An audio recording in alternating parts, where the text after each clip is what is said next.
श्रीराम जय राम जय जय राम श्रीराम जय राम जय जय राम श्रीराम जय राम जय जय राम श्रीराम। नमस्कार। आज दिनांक 17 मार्च। श्रीराम जय राम जय जय राम। काळजी आपल्याला भगवंतापासून दूर करते। नमस्कार। आज दिनांक 17 मार्च। श्रीराम जय राम जय जय राम। काळजी आपल्याला भगवंतापासून दूर करते। सत्वगुणात भगवंत असतो तेव्हा त्या मार्गाने आपण जावे। भगवंत आपल्यात यायला सर्व कर्मे चांगल्या प्रकारे केली तरी ती भगवंतार्पण बुद्धीने करावी। व्यवहार सोडू नये, प्रयत्नही कसून करावा, परंतु त्याबरोबर मन भगवंताकडे कसे लागेल इकडे लक्ष द्यावे। आपण प्रपंचाची जितकी काळजी घेतो तितकी जरी देवाची घेतली तरी खूप होईल। आपण किती परस्वाधीन आहोत हे आजारी पडलो म्हणजे समजते। तेव्हा आपल्या हातात किती सत्ता आहे हे ओळखून राहावे। काळजी न करता देखील प्रयत्न होणार नाही असे नाही, उलट प्रयत्न दुप्पट करावेत, पण जे फळ येईल ते भगवंताच्या इच्छेने आले या भावनेने समाधान मानायला पहिल्यांदा आपण शिकावे।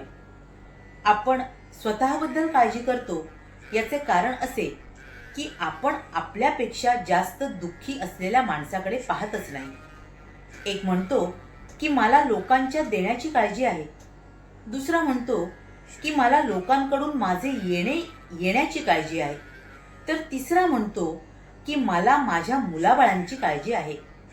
पण काळजीच्या या सर्व घोटाळ्यामध्ये आपली स्वतःची काळजी कुणालाही नाही। मागल्या आठवणींनी आणि उद्याच्या भीतीने आपण काळजी करीत बसतो। ही काळजी आपल्याला भगवंतापासून दूर करते। उद्याच्या काळजीने आजची भाकरी आपल्याला गोड लागत नाही। याला काय करावे? यावर रामबाण असा एकच उपाय आहे, तो म्हणजे आजपासून काळजी करण्याचे अजिबात सोडून देऊन आहे तेवढा वेळ भगवंताच्या नामस्मरणात घालविणे। एका माणसाने माझ्यापाशी तक्रार केली की काय करावे, हा माझा मुलगा कशाचीच काळजी करीत नाही, नुसता हसत खेळत दिवस घालवितो, पुढे याचे कसे व्हायचे?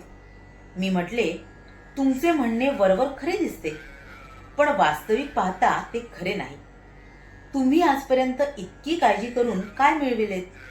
शारीरिक आणि मानसिक त्रास भोगला आणि भगवंताला विसरला, इतकेच ना? मग तेच तुमच्या मुलाला का शिकविता? त्याने आपले कर्तव्य जरूर करावे आणि आनंदात राहावे, पण काळजी करू नये असेच मी त्याला सांगेन। तुम्ही प्रपंचाची काळजी करता तोपर्यंत देवाची सेवा करता असे कसे म्हणावे? असले तर असू दे आणि नसले तर नसू दे, अशा मनाच्या अवस्थेत जो राहील त्यालाच काळजी सुटेल। ज्याने भगवंत आपलासा करून घेतला त्याला काळजीच नाही। श्रीराम जय राम जय जय राम। महाराज म्हणतात, प्रपंच करणारा प्रत्येक माणूस हा खरं तर सुखासाठी धडपडत असतो, पण त्याला सुखाची प्राप्ती खरंच का होत नाही? तर तो काळजी करत बसतो, भूतकाळाविषयी नाहीतर मग भविष्यकाळाविषयी। भूतकाळात आलेले बरे वाईट अनुभव ह्याच्यात तरी तो अडकलेला असतो, किंवा भविष्यातल्या चिंता त्याला काळजीचा विषय बनवून देतात।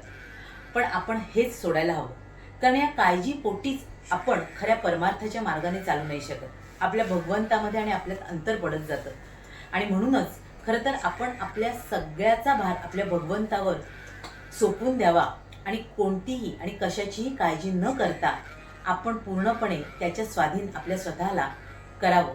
हाच खरं तर आपल्या आयुष्यातल्या खऱ्या समाधानाचा मार्ग आहे, आणि म्हणूनच त्यासाठी सातत्याने त्याचं नाम घेणं आणि त्याच्यात तल्लीन होऊन जाणं हेच आपल्याला परमार्थातला आनंद मिळवून देणार आहे। आपल्या गुरुकडे आपण हीच प्रार्थना करूया की आपल्याला असं हे निष्काळजी होणं आपल्या भगवंताविषयी हे जमो, आणि हा आनंद हे समाधान आपल्याला लाभो। हीच त्या गुरुचरणी प्रार्थना। तुम्हा साऱ्यांसाठीच खूप सारी गुरु ब्लेसिंग्स। श्री स्वामी समर्थ। जय गुरुदेव।